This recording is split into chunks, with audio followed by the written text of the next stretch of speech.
કરાયો।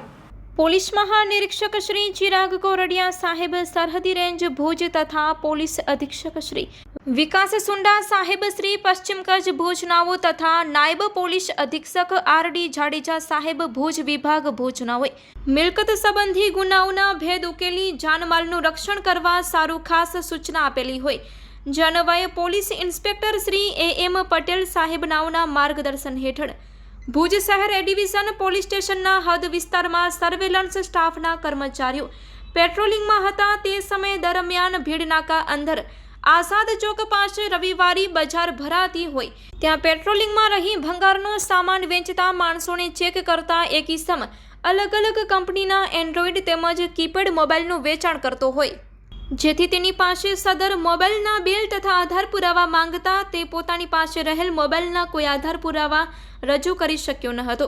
સદર માણસે મોબાઈલ ફોન ચોરી કે છળકપટથી મેળવેલ હોય જેથી તેના વિરુદ્ધ BNSSની કલમ અનુસાર તેની પાસે રહેલા મોબાઈલ ફોન નંગ 13 જેની કિંમત ₹33,500નો મુદ્દામાલ કબજે કરી આગળની કાયદેસરની કાર્યવાહી હાથ ધરવામાં આવેલ છે।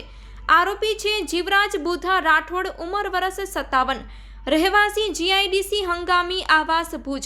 આ આરોપીને પકડી પાડવામાં આવ્યો છે।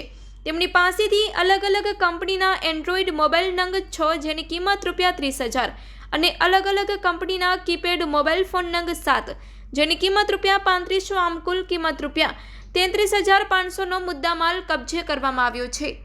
આ સફળ કામગીરીમાં પોલીસ ઇન્સ્પેક્ટર શ્રી એ.એમ. પટેલ સાહેબ નાઓની સૂચના તથા માર્ગદર્શન હેઠળ સર્વેલન્સ સ્ટાફના કર્મચારી police head constable Bharatji H. Thakor તથા રાજુભા એસ. જાડેજા તથા લાખાભાઈ એન. બાંભવા તથા police constable Dashrathbhai H. Chaudhari, Kailasbhai K. Chaudhari નાઓ જોડાયા હતા।